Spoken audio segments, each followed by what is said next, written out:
오늘은 누가복음 108번째 시간입니다. 겸손의 끝자리와 낮은 자들을 향한 초청이라는 제목으로 누가복음 14장 7절에서 14절까지 말씀을 전하도록 하겠습니다. 오늘 우리가 누가복음 쭉 보던 와중에 예수님이 연속적으로 식사와 관련된 모티브 3개를 식사와 관련된 모티브 3개가 연속적으로 등장하는 장면들을 살펴보고 있는데요. 이번이 바로 식사의 모티브의 두 번째 시간입니다.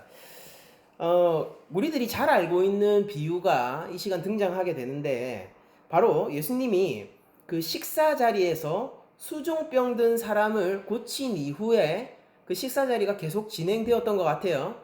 그 와중에 사람들이 와서 이제 자꾸 높은 자리에 앉으려고 하는 거죠. 그러니까 우리가 좋은 자리는 어떤 거냐면은 주인 근처에 있는 자리가 동서고금을 막론하고 좋은 자리입니다. 여러분들, 왕이 딱 서 있으면은 좌의정 우의정 어디 서 있습니까? 왕의 옆에 서 있죠. 그러니까 이게 동서고금을 막론하고 주인에 가까운 자리가 상석인데요. 바로 사람들이 주인 근처로 모이려고 했던 것 같아요. 그리고 높은 자리에 자꾸 앉으려고 했습니다. 여러분들, 여기서 이 식사 자리가 바로 바리새인 지도자와의 식사 자리였다라는 것을 생각해 볼 때, 사람들이 상석으로 오려고 하는 사실은 그다지 이해하기 어렵지 않은 것 같아요. 그러니까 여러분들도 만약에 이건희 회장과의 식사 자리가 있다, 이러면 옆자리에 앉지 않겠어요? 워렌 버핏과의 식사 자리가 있다, 그러면은 여러분들 옆에 가서 앉으려고 하지 않겠습니까? 유대인 지도자의 자리에서 사람들이 자꾸 윗자리로 가려고 하는 거죠. 그러니까 이거는 몇 가지 의미가 있는데요. 먼저 첫 번째로, 그 사람들이 자꾸 높은 곳으로 향하려고 하는 것에는 바로 이 유대인 지도자와의 친분을 통해서 이득을 얻으려고 하는 것도 있고, 그리고 자신이 그런 유대인 지도자의 가까이 앉으면 어떻게 되는 거예요? 자기의 신분도, 그쵸? 자기의 신분도 대외적이고 공식적으로 높아 보이는 효과가 있단 말이에요. 그러니까 자꾸 이게 높아지려고 하는 행위입니다. 여러분들, 우리가 월플라워라는 그 영어 단어가 있습니다. 그게 뭐냐면은 벽에 붙어 있는 꽃이잖아요. 그게 뭐냐면은 이 파티에 가서 그 어떤 사람한테도 에스코트를 받지 못해서 구석에서 붙어서 파티에 어울리지 못하고 찌그러져 있는 여성을 지칭하는 영어식 표현이 월플라워예요. 그러니까 누구도 월플라워가 되고 싶진 않죠. 벽에 핀 꽃이 되고 싶진 않은 거예요. 왜냐하면 공식적으로 인정받고 싶고 최대한 많은 사람들에게 에스코트 받고 있다는 걸 보여주고 싶고, 그리고 내가 유대인 지도자와 함께 식사를 해도 상관없을 정도로 의롭다라는 사실을 보여주고 싶은 거죠. 여러분들, 유대인의 식사 자리는 지금 저희들이 이해하는 식사 자리나 친목을 위한 식사 자리나 이 제가 아까 얘기했던 그런 파티와는 또 다른 성격이 있다는 걸 여러분들 다 잘 알고 계시지 않습니까? 식사 자리라는 것은요, 정결의 문제이고 또한 하나님 율법의 문제이기도 했단 말이에요. 그래서 사람들은 가능한 한 공개적으로 높은 의로움을 가진 자라는 수식을 얻기 위해서 유대인 지도자의 근처로 가기를 선호했던 것 같습니다. 그런데 예수님이 그들을 보시고 비유로 이렇게 말씀을 하세요. 그러니까 이거는 비유입니다, 여러분들. 그러니까 이거를 그냥 이런 잠언이나 아니면 예수님의 일반 가르침으로 받아들이지 마세요. 이 비유예요, 비유. 네가 누구에게나 혼인잔치에 청함을 받았을 때에 너보다 높은 사람이 청함을 받은 경우에 라고 얘기하면서 혼인잔치라는 걸로 이 식사 자리에서 비유를 푸시고 계세요. 혼인잔치는 유대인 일반 민중들이죠. 유대인 일반 민중들이 상상할 수 있는 가장 성대한 잔치였습니다, 당시에. 우리도 예전에 그랬죠. 우리도 예전에는 동네 잔치 중에서 제일 큰 잔치가 결혼 잔치였죠. 네가 누구에게나 혼인잔치에 청함을 받았을 때에 높은 잔치에 앉지 말라 이렇게 되어 있습니다. 여러분들 이거를 그냥 예수님 일반 가르침으로 받고 여러분들 VIP로 초대받으셨는데도 거기 못 앉아 이러시면 안 됩니다. 높은 자리에 앉지 말라. 그렇지 않으면 너보다 더 높은 사람이 청함을 받은 경우에 너와 그를 청한 자가 와서 너더러 이 사람에게 자리를 내주라 하리니 그때에 네가 부끄러워 끝자리로 가게 되리라 라고 되어 있습니다. 뭐냐면은 이런 일들은 이 사람들이 잘 알고 있었고 자신들이 경험 속에 기억 속에 어딘가에 있었던 이야기입니다. 왜냐면은 혼인잔치에 와서 이제 자신을 뽐내거나 아니면 잔치 주인과 더 가깝다는 친분을 드러내기 위해서 자꾸 높은 자리로 가려 했던 사람이 진짜 중요한 손님이 왔을 때 선생님 자리 좀 비켜주세요 라는 수치를 당하는 일들을 보았거나 이게 실제 자기 경험일 수도 있고요. 그런 이야기를 들었거나 이렇게 그들이 잘 알고 있는 그런 내용이었단 말이에요. 그러면은 그때 당시 사람들은 이런 장면이 벌어질 때에 그 수치를 당한 사람들을 어떻게 생각했느냐? 분수 모르는 사람이라고 생각을 했었어요. 분수를 모르는 사람이다. 그러니까 자기가 괜히 나서서 겸손을 모르고 높은 자리에 서려고 했구나라고 당시 사람들이 인식을 했었습니다. 그러니까 이 행동 자체가 어떤 행동이죠? 자신의 분수를 모르고 부끄러운 행동을 한 거죠. 예수님이 그들의 혼인잔치에서의 기억을 떠올리게 돼요. 여러분들 이게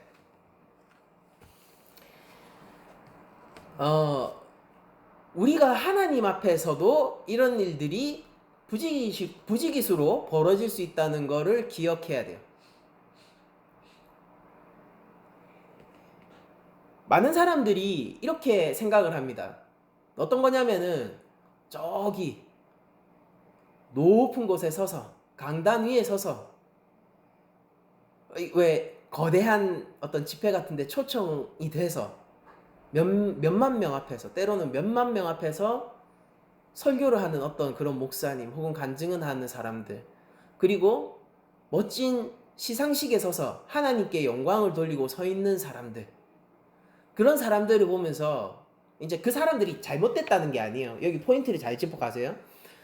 그런 장면들을 보면서 그런 장면들을 보면서 우리가 어떻게 생각합니까?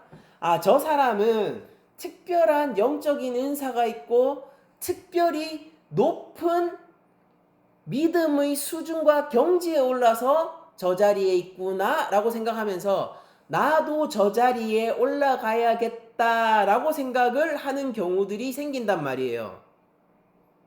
그런데 그럴 경우 대부분은요, 무엇을 바라보고 있냐면은 믿음 그 자체를 바라보고 있는 게 아니라 그 장소와 환경과 그 사람이 이루어낸 성취를 바라보고 있는 거예요. 그러니까 제가 그런 시상식에서 하나님께 영광을 돌리는 사람들에 대한 문제를 지적하는 게 아니라 우리의 문제를 지적하는 겁니다. 몇만 명 앞에서 설교를 하시는 강사님을 지적하는 게 아니라 우리의 문제를 지적하는 거예요. 그걸 보면서 우리들은요, 믿음만으로 순수하게 해석해내지 못하고 저 사람이 하나님 나라의 즉 혼인잔치에 높은 상석에 앉을 자격이 있는 사람이다 라고 생각을 하면서 그 사람이 이루어낸 성취와 환경들을 지향하게 된다라는 거죠. 그렇게 됐을 때 그럼 우리들에게 무슨 문제가 생기느냐? 여러분들 그렇게 해서 그 길을 추구하게 되면은 우리가 실제 그 자리에 오르던 말던 우리가 성취를 이뤄내건 말건 그것과 상관없이 우리는 지금 상석에 오르려고 하는 사람들의 길 위에 서게 되는 거예요. 여러분들 믿음을 믿음만으로 바라보고 우리에게 예수님을 예수님만으로 남기는 것이 얼마나 도전이고 힘든 일인지 알고 계십니까? 그러니까 우리가 이 비유를 보면은 그래 나는 이런 식으로 교만하진 않을 거야 라는 생각들을 사람들이 하게 됩니다. 왜냐면은 누구도 특히 한국 사람은요. 여러분들 한국 사람들은 겸양이 문화예요. 여러분들 겸양이 문화. 우리 미국 사람들 아니잖아요. 여러분들 초청 받았을 때 당연한 듯이 여러분들 상석에 앉는 사람 여기 있습니까? 저는 적어도 한국 사람 가운데서 본 적이 없어요. 적어도요. 그 정도로 겸양이 없는 우리 문화에 젖어 있지 않은 사람을 제가 본 적이 없어요. 왜 그래서 외국인들을 만나면 때때로 당혹스럽죠. 선이 없나? 이 생각을 하죠. 그러면은 우리는 이 교훈으로부터 우리 안전한 것일까요? 우리 문화권 안에 있는 우리들은요? 그렇지 않다는 거예요. 우리는 하나님 앞에서 상석에 오르려고 하는 사람들의 길 위에 우리도 모르게 설 수 있다는 것입니다. 그러면은 그 길 위에 섰을 때 진짜 겸손한 사람, 하나님 앞에서 겸비한 마음으로 가난함을 가지고 있는 사람이 왔을 때 그 사람이 정말 높은 사람이거든요. 그 사람이 왔을 때 어떤 수치를 당하게 되고 어떻게 분수 모르는 사람이라고 비웃음을 당하게 되냐면은 그 주인이 와서 이렇게 얘기하는 거예요. 청한 그 주인이, 나를 초대한 주인이 뭐라고 하냐면은 자리 좀 비켜줘라고 얘기를 한단 말이에요. 사람들 앞에 여러분들 뭔지 아세요? 사람들 앞에 내가 드러내고 싶었던 게 이거예요. 나 이 혼인잔치 주인과 너무나도 친밀하고 가까운 사람이야 라는 거를 자랑하고 있는 와중에 내 자랑의 근원이 되는 이 혼인잔치의 주인이 너 좀 내려가봐 이렇게 하는 거란 말이에요. 얼마나 무한합니까? 여러분들 예전에 이거는 뭐 우리 사모님 잠시 귀를 막아주세요. 제 예전에 썸 탈 때 예전에 아주 예전이 물론 제 첫사랑은 제 아내입니다. 그렇지만은 그냥 좋은 시절 있잖아요. 그때 호감을 느낀 이성에게 제가 이렇게 행동한 적이 있어요. 뭐냐면은 그 남자는 도전해야 되잖아요. 그러니까 제가 이 사람들 앞에서 우리가 이게 좀 썸 타고 있다. 이거 이 여자 좀 나랑 잘 되고 있다. 이런 걸 보여주기 위해서 사람들 앞에서 손을 딱 잡았어요. 손을 딱 잡았을 때 그 여자가 이렇게 했습니다.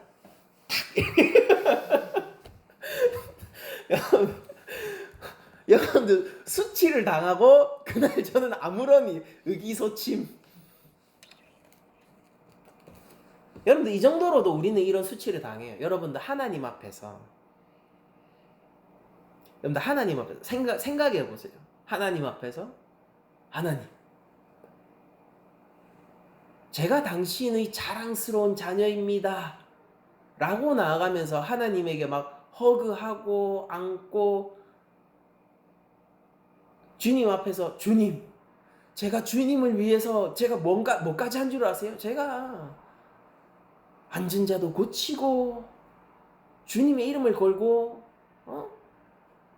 전도도 하고 사람들 앞에서 얼마나 많이 예수님을 전하고 저 아시잖아요. 공개적으로 예수님에게 허그를 하고 손을 잡을 때 예수님이 그 손을 뿌리치면서 탁 아이고 잠깐만 있어봐 라고 하며 내가 신경도 쓰지 않았던 한 사람에게로 다가가 그를 안아주고 그를 손잡아주며 누구누구야 내 옆에 앉아라 라고 얘기할 때의 그 수치는 무엇이겠습니까? 여러분들 우리가 믿음을 믿음만으로 바라보고 예수님을 다른 것으로 해석하지 않고 예수님만으로 아는 것은 매우 힘든 일이에요. 여러분들 잘 생각하셔야 돼요. 겸양의 문화의 한국 문화 속에 있다고 해서 여러분들이 이 교훈을 다 지킬 수 있는 것이 아니에요. 이것은 비유잖아요. 비유란 말이에요. 여러분들 우리들은요 예수님과 함께 예수님의 버심을 자랑할 때 예수님께 가깝다는 걸 자랑할 때 예수님의 혼인잔치의 상석에 앉는 자가 될 수 있는 게 아니라 예수님의 종임을 자처할 때 내가 죄인임을 자처할 때 예수 그리스도가 아니면은 그 어떤 조금의 소망도 없다는 사실을 고백하게 될 때 우리는 예수님의 벗이 될 수 있는 거예요. 하나님 나라의 높은 사람은 바로 그런 사람입니다.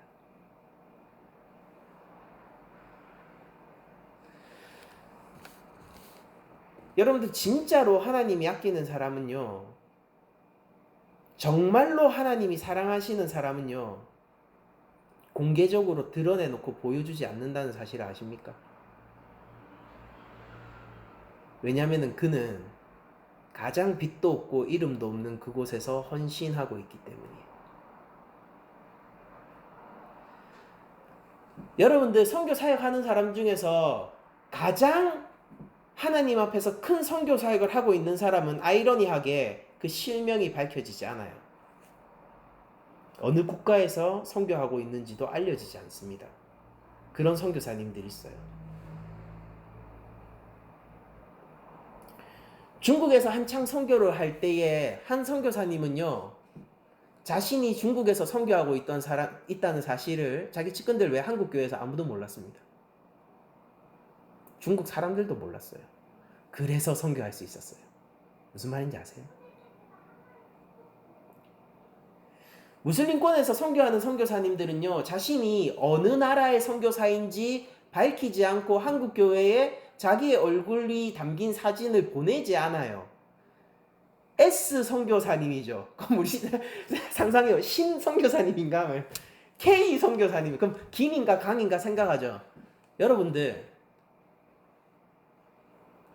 우리 중에 누가 더 많은 주의 영광을 위해서 리스크를 감수하고 있습니까?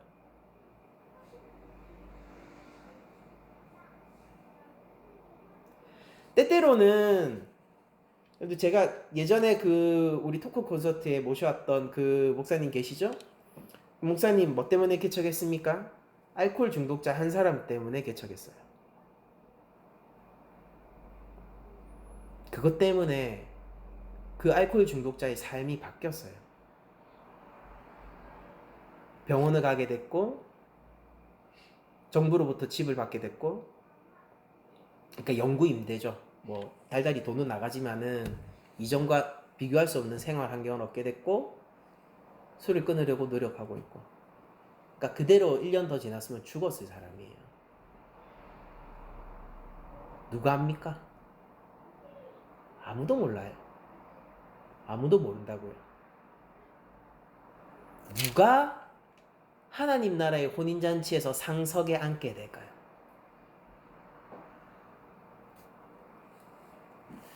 여러분들, 믿음으로 우리가 고수하고 예수님을 오해하지 않고 예수님으로 바라보는 것은 매우 어려워요. 여러분들, 정말로 우리가 주님만으로 만족하고 있는지에 대해서 자문해 봐야 됩니다. 주님만으로 만족하고 있는 것입니까, 우리가? 그러면은 다른 보상이 없어도 괜찮잖아요.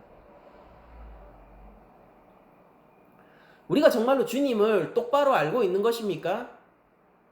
그렇다면은 그분 앞에 섰을 때 우리가 감히 상석에 앉을 수 없잖아요. 바울은 자신이 그리스도의 종임을 참으로 자랑스러워했습니다. 그래서 사도 논쟁이 없는 서신서에는 진짜 자기가 소개하고 싶은 말로 자신을 소개하죠. 그게 그리스도의 종된 나 바울이에요. 저는 그 고백을 보면서 이런 생각을 해요. 바울은 주님을 만났을 때 나의 벗이여라고 불리겠구나. 우리 낮은 자리 교회도 주님을 만났을 때 나의 벗이여라는 말을 들을 수 있어야 하지 않겠습니까? 그럼 그 길은 어디에 있는 것일까요? 여러분들, 제가 한 가지 장담할게요. 여러분들, 저를 포함해서 우리 낮은 자리 교회는요, 끝까지 커지거나 유명해지거나 우리들이 흔히 생각하는 업적을 성취하는 교회로 취급받지 않을 거예요. 그런데 그런 거는 아무 상관이 없습니다. 문제와 도전은 이거예요. 우리의 도전이 뭐냐면은, 과연 우리는 하나님 나라에서 끝자리에 앉을 수 있는가라는 거예요. 그런데 잘 생각하세요. 앉으면 되지가 아니에요. 그 능력입니다, 여러분들. 앉을 수 있습니까? 태반의 그리스도인, 제가 무신론자 혹은 불교 신자를 얘기하는 게 아니에요. 태반의 그리스도인들은요, 상석에 올라가기 위해서 발버둥을 치고 있습니다. 우리 낮은 자리 교회는 끝자리에 앉을 능력이 있습니까? 그 힘이 있나요? 그 담대함이 있나요? 그런 겸손이 있나요? 예수님을 향한 사랑이 있나요? 끝자리에 앉는 방법은 매우 간단해요. 내가 죄인임을 알면 됩니다. 탕자는 아버지를 만났을 때에 종을 자처하게 됩니다. 아들임에도 불구하고요. 종을 자처하게 됐을 때 아버지는 그를 더욱 사랑스러운 아들로 여기시죠. 그러니까 네가 이제 정신 차렸구나. 밖에서 돌더니 내가 정말로 너를 찾은 게 맞구나. 아버지는 기뻐하세요. 예수님은 우리를 보면서 어떻게 생각할까요? 주님, 이 구제받을 길 없는 이 죄인을 주께서 구원해 주셨습니다. 제가 하나님 나라에 종의 자리라도 좋으니, 화장실 청소라도 좋으니 주의 곁에 있게 하여 주시옵소서. 이게 능력이라고요. 그렇게 됐을 때 우리의 구주 되신 예수 그리스도께서는 우리를 위하여 십자가에 피 흘려 주시는 예수 그리스도께서는 우리의 손을 잡고 우리를 껴안으며 상석에 앉아있는 VIP인 척하는 사람들을 물리치고 그 자리에 우리를 앉히시며 이렇게 얘기하실 거예요. 내가 너를 찾았다라고요. 내가 너를 이제야 찾았구나. 내 제자가 어디 있었나 했더니 바로 너구나. 나의 신부가 어디 있나 했더니 바로 너구나. 우리는 교회입니다. 우리는 예수님의 제자예요.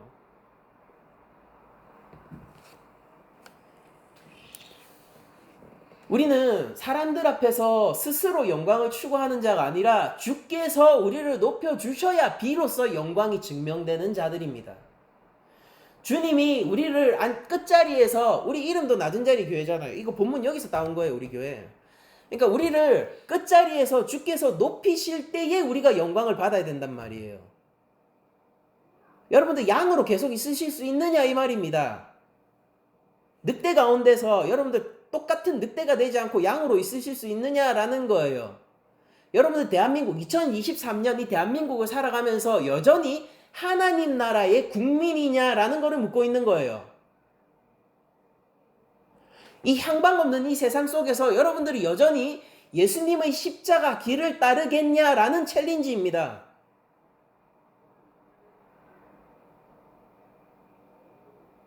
사람들이 어떠한 말을 해도 하나님 앞에서 나를 겸비할 줄 아느냐라는 거예요.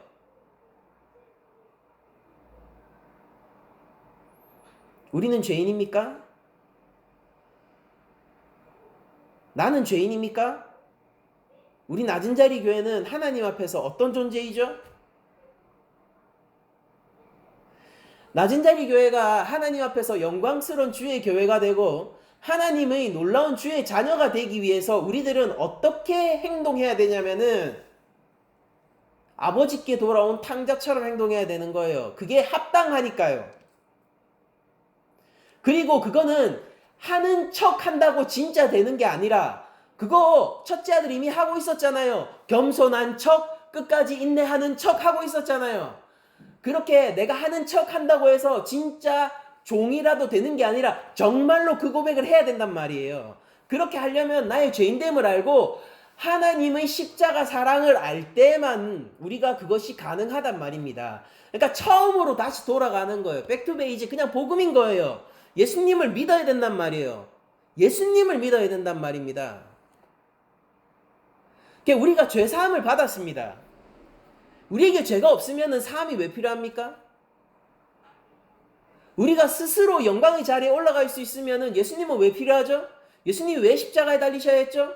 우리는 왜 예수님의 제자라고 불리움을 받고 있는 것입니까? 우리는 왜 그리스도인입니까?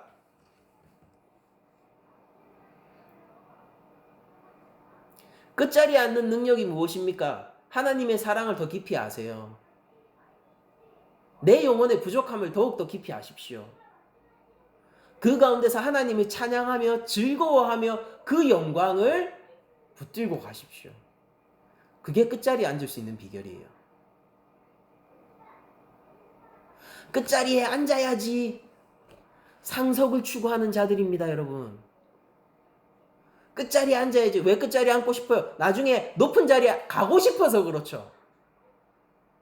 이게 꼭 뭐 보는 것 같냐면은 그 나라와 그 의를 구하면은 이 모든 것을 더하시리라 라고 얘기를 해줬더니 그 나라와 의를 구하는 게 아니라 모든 게 더해지려고 그 나라와 의를 구하는 사람들 같은 거예요. 바보죠, 바보. 그 나라, 그 더해지는 모든 걸 얻기 위해서 그 나라와 의를 구하고 있으면 그 사람은 뭘 구하고 있는 거예요? 그 나머지 플러스 알파를 구하고 있는 겁니다. 그게 어떻게 하나님 나라와 의를 구하는 겁니까? 그 도구지. 끝자리에 앉는 건 능력이라고요. 여러분도 어떤 능력을 갖춰야 됩니까? 끝자리에 앉아서 높아져야지가 아니라 진짜 끝자리에 어울리는 사람이 돼야 되는 거예요. 여러분들 정말로 딴 생각 없이 주님을 바라볼 때에 내가 죄인이냔 말입니다. 하나님 앞에서 하나님 자녀로서 내가 어떻게 겸손하게 설 수 있느냐의 문제인 거예요. 아, 이렇게 하면은 하나님께서 나를 높이시겠지. 그 사람이 하나님 옆에 앉아 있어서 나중에 수치를 당할 자란 말입니다. 그러니까 우리가 믿음을 믿음으로 간직하고 예수님을 그저 예수님만으로 바라보는 것이 어찌 힘든 일인지, 이 믿음의 여정을 여러분들 우리가 서로 응원하며 서로 하나 되어서 나아가야 되는 거예요. 우리 낮은 자리 교회가 말입니다. 그리고 이어서 예수님은요 또 이런 말씀도 하십니다. 그 주인에게, 집 주인에게 이렇게 얘기를 하세요. 네가 점심이나 저녁이나 베풀거든 벗이나 형제나 친척이나 부하인을 청하지 말라라고 합니다. 아니 근데 여러분들 식사 자리 초대하는데 당연히 이렇게 친분이 있거나 친분이 있을 때 좋은 사람들을 부르는 거 아니에요? 맞잖아요. 그게 원래 식사 자리지 않습니까? 그러니까 예수님 이거 비유예요. 잘 생각하세요. 원래 그게 맞잖아요. 그러니까 이거 당연한 일이잖아요. 여러분들 이거 보시고 아 이제 점심때 우리 성도들 초청 안 해야지 그렇게 생각하시는 분 있으면 안 됩니다. 그냥 하는 얘기예요. 근데 이거 너무나도 당연한 산식인데 예수님은 이렇게 얘기하시죠. 두렵건대 그 사람들이 너를 도로 청하여 내게 갚음이 될까 하노라 라고 얘기하십니다. 근데 이게 당연한 거 아닙니까? 식사를 초대했어요. 그러면은 다음에 그럼 우리 집 가서 한번 밥 먹자. 이번에 네가 이거 파스타 해줬으면은 다음에 우리 집에서 진짜 맛있는 그 볶음밥 내가 할 줄 아니까 그거 해줄게. 이 서로 교제하는 거잖아요. 아름다운 교제잖아요. 근데 예수님은요 이걸 뒤트시는 거예요. 비유죠. 비유는 항상 트위스트 된 것들이 많죠. 예수님은 이 건전하고 상식적인 사회적인 매너를 뒤틀어 버리세요. 그러니까 이게 안 좋다라고 얘기하는데 왜 안 좋냐면은 서로 갚았으니까 안 좋은 거래요. 이 비유의 핵심은 이거예요. 서로 갚았으니까 안 좋은 거랍니다. 그게 왜 안 좋습니까? 안 좋대요. 예수님은 비유로 무언가를 지적하고 싶은 거예요. 다음 절을 보겠습니다. 잔치를 베풀거든 차라리 가난한 자들과 몸 불편한 자들과 저는 자들과 맹인들을 청하라. 그리하면 그들이 갚을 것이 없으므로, 그러니까 여기서 중요한 건 뭐냐면은 갚을 수 있는 사람과 갚을 수 없는 사람이에요. 그쵸? 그냥 가난하고 몸 불편하고 저는 사람, 맹인이 아닌 사람, 니는 그 허리 굽은 사람이니까 안 돼. 그런 게 아니라 제일 중요한 포인트는 뭐예요? 갚을 게 있는 사람, 갚을 게 없는 사람입니다. 그래서 그들이 갚을 것이 없으므로 너한테 복이 될 거다. 근데 왜? 언제? 이는 의인들의 부활 시에 네가 갚음을 받을 거기 때문이다. 의인들의 부활 시에 누가 갚는다는 겁니까? 그럼 당연히 하나님께서 갚으실 거다라는 것이죠. 이 뭘 얘기하는 겁니까? 구제를 얘기하는 거죠. 그러니까 구제를 어디에 빌고 있는 거예요? 구제를 즐거운 교제의 식사 자리에 비유하고 있는 것이죠.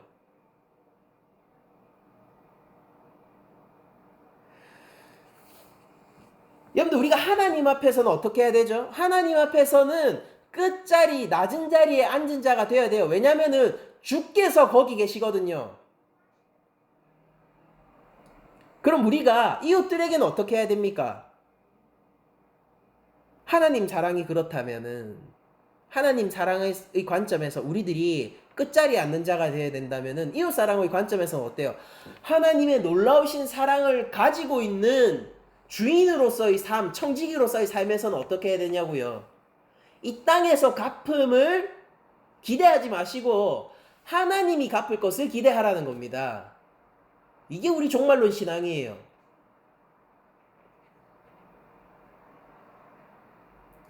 누가는 갚을 것이 없는 자들에게로 나아가라는 겁니다.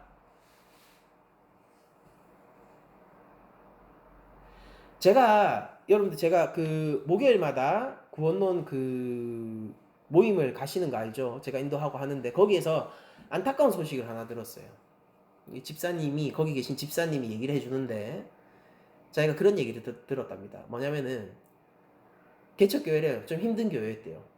힘든 교회였는데 한 집사님이 이 자기랑 아는 집사님이래요. 한 집사님이 진짜 힘든 사람을 전도해 갔답니다. 진짜 힘든 사람. 어떤 상황인지 안 물어봤어요. 근데 그냥 말 그대로를 전한 겁니다. 진짜 힘든 사람을 전도해 갔대요. 그러니까 사모님이 나중에 와서 이렇게 얘기했답니다. 집사님, 너무하십니다. 우리도 이렇게 있는데 어떻게 저런 사람을 데려오셨습니까? 원망을 했대요. 제가 씁쓸한 마음이 드는 건 뭐냐면요. 저희도 작은 교회잖아요. 그 사모님 마음도 이해가 가요, 한편으로 사실. 저는 그냥 그런 목사인가 것 같습니다. 그러니까 저 한편으로 그런 마음이 이해가 가요. 싶어요. 근데 또 한편으로는 참담합니다. 우리 교회의 연약함은 어디까지인가? 우리 교회는 왜 갚을 것을 기대하며 이 땅 위에 서 있는가? 되돌림을 받는 것은 이 땅 가운데서 받는 것은 여러분들 충분하지 않아요.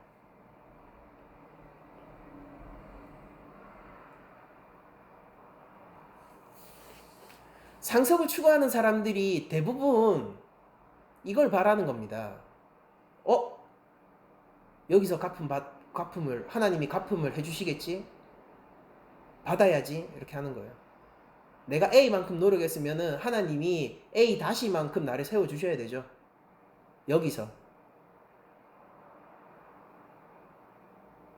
그렇게 생각하는 거예요.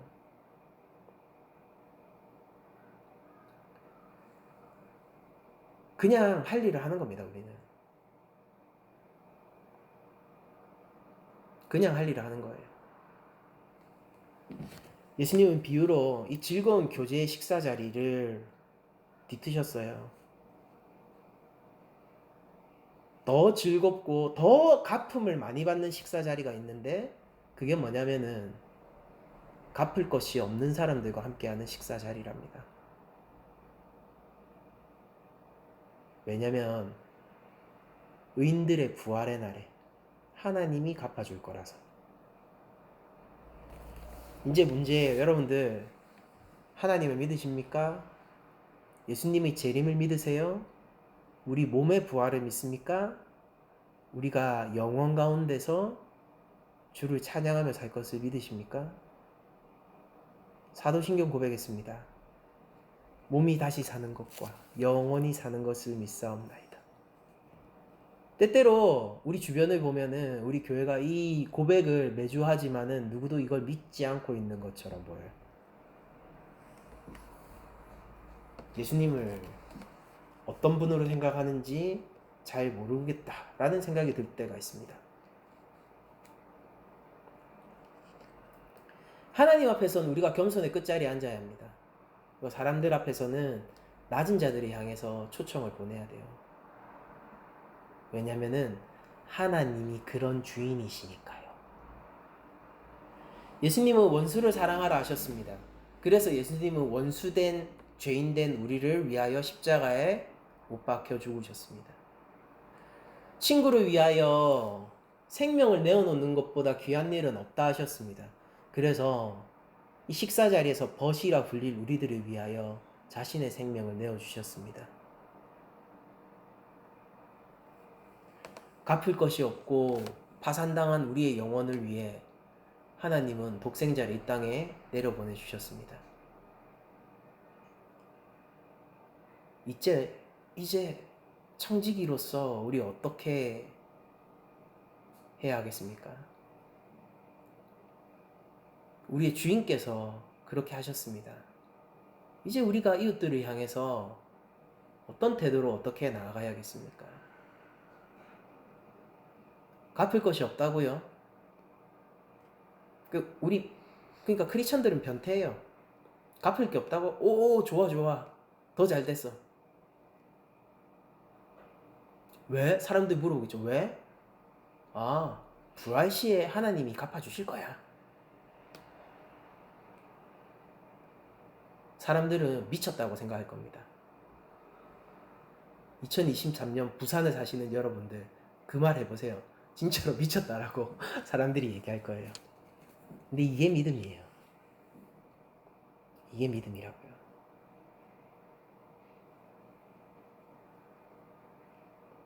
우리 교회 있는 대로 구제합시다. 그냥 구제하는 거예요. 무슨 공감 내릴 필요도 없어요. 있는 선 안에서 순종하면 됩니다. 우리 수련회 갈 돈 아껴서 구제하면 돼요. 우리 본당에서 하면 되지 뭐. 더 우선된 일이 있다고요. 손품 갈 때 센텀 그 올림픽 공원 가면 되잖아요.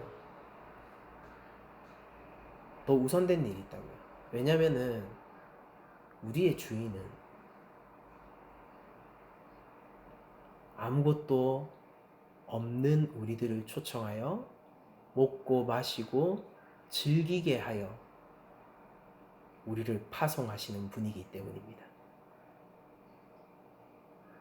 그런데 여기 나와 있는 누가가 지적하고 있는 여기 가난한 자, 몸 불편한 자, 저는 자들, 맹인들 이런 사람들이 어떤 사람들인 줄 아세요? 제가 레위기 21장 17절 이하를 읽어드릴게요. 아론에게 말하여 이르라. 누구든지 너의 자손 중 대대로 육체에 흠이 있는 자는 그 하나님의 음식을 드리려고 가까이 오지 못할 것이니라. 하나님의 말씀입니다. 율법이에요. 제사법이에요. 여러분들 잘못 들으신 게 아니에요. 다시 한번 읽어드릴게요. 아론에게 말하여 이르라. 누구든지 너의 자손 중 대대로 육체에 흠이 있는 자는 그 하나님의 음식을 드리려고, 하나님의 식사 자리 말합니다. 하나님의 음식을 드리려고 가까이 오지 못할 것이니라.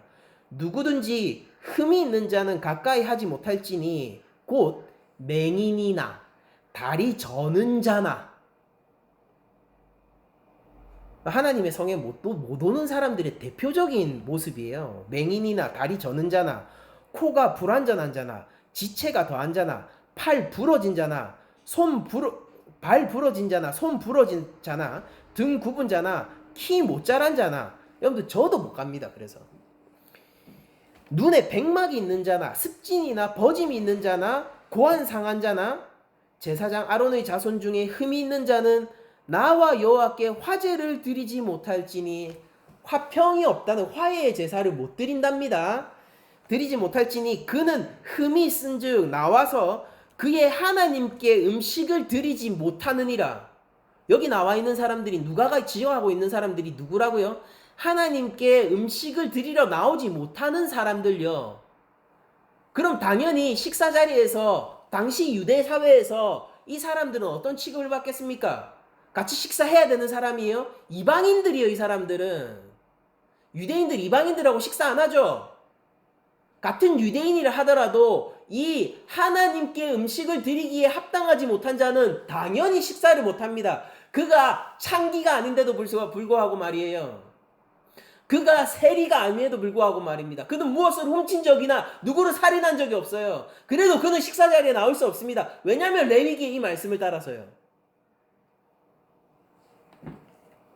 사무엘하 5장 8절입니다. 그날에 다윗이 이르기를 누구든지 여부스 사람을 치거든 물 기른 데로 올라가서 다윗의 마음에 미워하는, 그러니까 지금 다윗의 마음에 미워하는 사람이 나오는데 그게 누구냐면은 다리 저는 사람과 맹인을 치라. 왜 치라고 했냐고요? 잘 보세요. 치라 하였으므로 속담이 되어 이르기를 맹인과 다리 저는 사람은 집에 들어오지 못하리라 하더라. 속담에도 있어요. 맹인과 다리 저는 자는 집에 못 들어온다. 여기서 예수님이 즐거운 식사 자리에 초대하라고 한 사람이 누구냐면은 하나님 집에 들어올 수 없는 사람이라는 겁니다.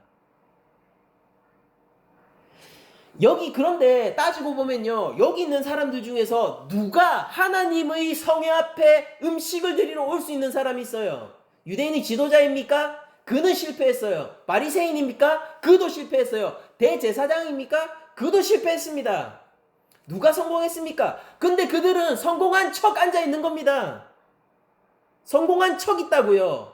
그러면서 이렇게 얘기하는 거예요. 너는 죄인, 나는 의인. 나는 하나님의 VIP, 니는 음식을 드리러 오지 못하는 자. 현실은 뭐냐고요? 현실은 참혹해요. 여기 살아있는 사람이 단 한 명도 없는 것입니다. 다 죄인이요, 다 죄인. 그래서 예수님이 오신 거예요. 근데 그 예수님이 무슨 일을 하시냐면요, 이 하나님의 성회로 나갈 수 없는 이 자들을 품어서 그들과 함께 하나님의 집 앞으로 가서 음식을 드시려는 일을 하시려는 거란 말입니다. 하나님은 갚을 게 없는 우리, 젠체해도 이 사실은 변하지 않습니다. 대제사장요? 저 담임 목사예요. 그 사실이 뭐요? 대제사장요? 그래요, 대제사장이요. 그래서 뭐요? 대통령요? 그래서 뭐요?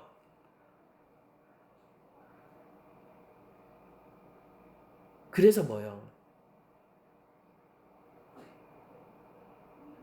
하나님은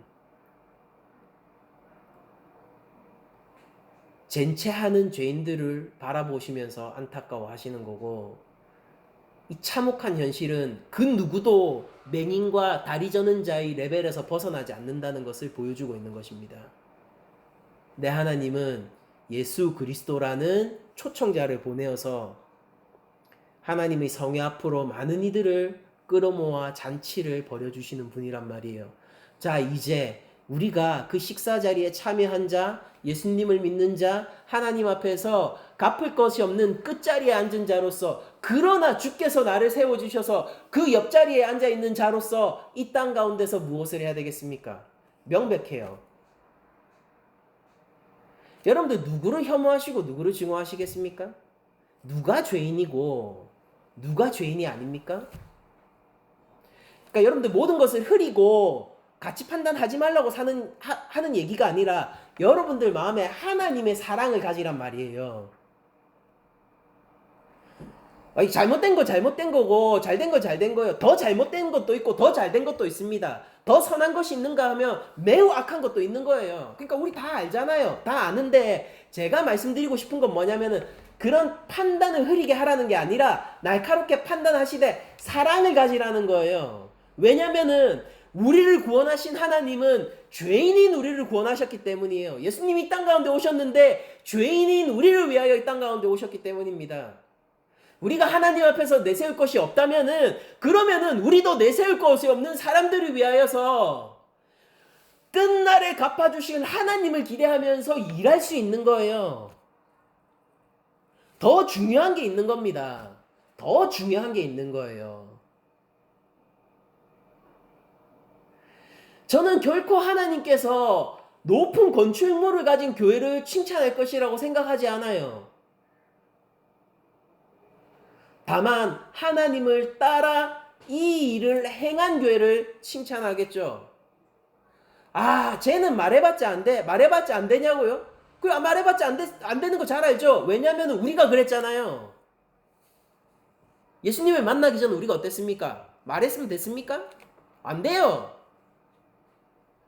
저에게 수치를 당한 그리스도인이 몇 명인지 아세요? 제가 예수님을 나의 구주로 영접하기까지 저에게 수치를 당하고 제가 얼마나 많은 그리스도인들에게 도전을 했는지 여러분들 상상도 못 하실 거예요. 그때 당시 그들은 바보였습니다, 저한테. 택도 아닌 거 가지고. 뭐 하나님 살아있네 만회하고 예수님 뭐 죽었다가 살아났네 만회하고 바보였어 바보. 그 감정을 지금도 똑똑히 기억하고 있어요. 진짜 바보였어요. 그때 그들을 어리석게 여길 때 그 감정이 지금도 20대 그때에 나가 그 감정이 지금도 무서울 만큼 고스란히 제 마음속에 살아남아 있습니다. 저한테 짓밟힌 그리스도인들이 얼마나 많은지 아십니까? 이제 저를 보십시오. 제가 그들의 수치 덕분에 그리스도인이 되었습니다. 그들의 어리석은 복음 전도 때문에 제가 그리스도인이 됐어요.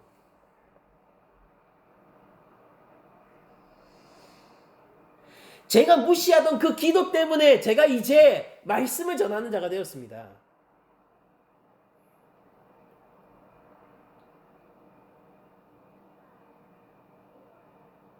우리가 가지고 있는 게 뭡니까? 우리 돈도 가지고 있죠. 우리 시간도 가지고 있죠. 건강도 가지고 있죠. 그리고 우리가 생명을 가지고 있잖아요. 이웃사랑의 실천 범위는 어딜까지일까요? 이 모든 영역에서 우리는 올바르게 행해야 하는 것입니다.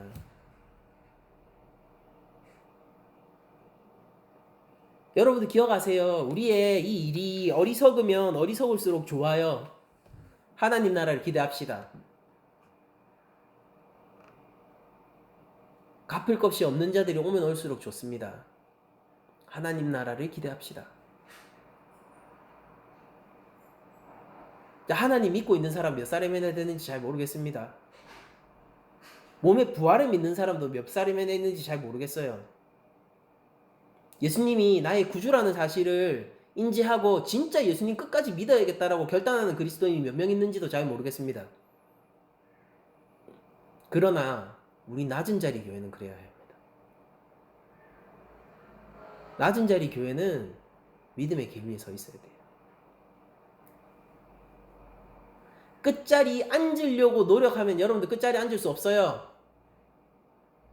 그냥 하나님의 사랑을 아시고 은혜를 아시고 이 가난한 영혼을 깨달아 하나님 앞에 그 영혼을 의탁하십시오.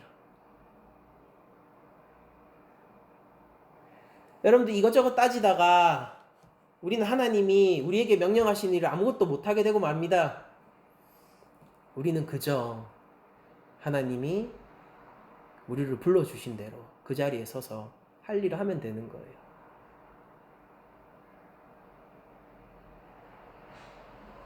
여러분들 우리가 감당할 수 없는 사람이 오면은 여러분들 우리가 기뻐합시다. 왜냐하면 우리가 성장했다라는 증거일 거예요.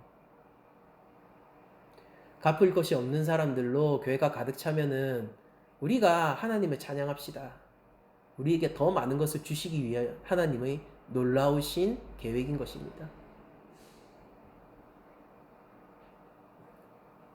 제가 앞서 말씀드렸던 한 개척교회 그 사모님의 그 말, 어떻게 우리 교회도 어려운데 저런 분을 데리고 오실 수가 있습니까, 집사님? 이 말 잘 기억하세요.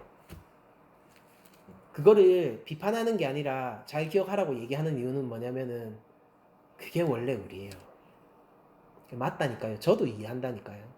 여러분들 그런 사람 오면은 여러분들은 그렇게 반응 안 할 거예요. 저도 그렇게 반응할 거고 여기 계신 분들도 그렇게 반응할 거예요. 왜냐면 감당하기 힘들잖아요. 감당하기 힘들다고요.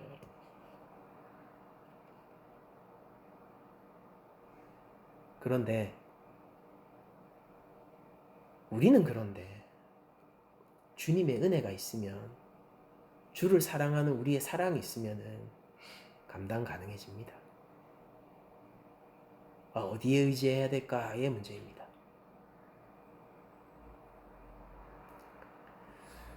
근데 하나님을 더욱 사랑하십시오. 예수 그리스도를 더욱 사랑하십시오. 입술로만이 아니라 전심으로 사랑하시고 여러분들 삶을 통하여서 예수님을 사랑하십시오.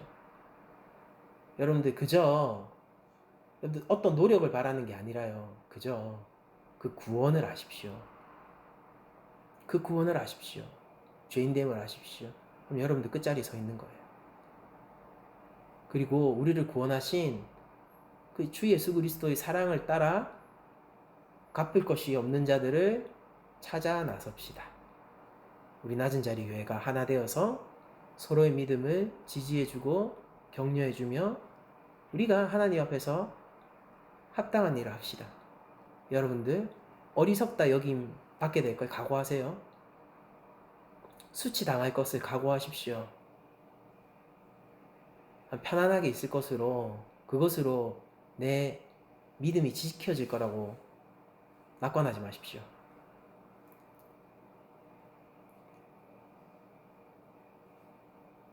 우리가 수치를 당하고 하나님의 일 때문에 예수 그리스도의 이름 때문에 그 영광 때문에 부끄러움을 당하게 되면은 여러분들 그때 하나님을 진짜 찬양해 보세요. 우리 교회가 하나님 나라에서 받을 상이 매우 큽니다.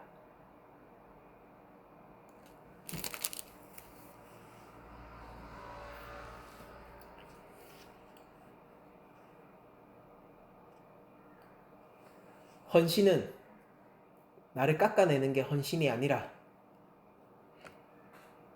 더 큰 기대 속에서 더 많은 소망을 품고 더 많은 것을 할 수 있는 게 헌신입니다. 이 즐거움의 길을 여러분들이 아셨으면 좋겠고 고통이 아니라 주님과 매는 멍에가 참으로 가볍다는 것을 깨달아는 우리 낮은 자리 교회가 되기를 원합니다. 여러분들 한 주간 하나님 앞에서는 겸손의 끝자리에 서시고 이웃들을 향하여서는 낮은 자들을 향해 초청할 수 있는 여러분들이 되시기를 축원하면서 모든 말씀을 마치도록 하겠습니다.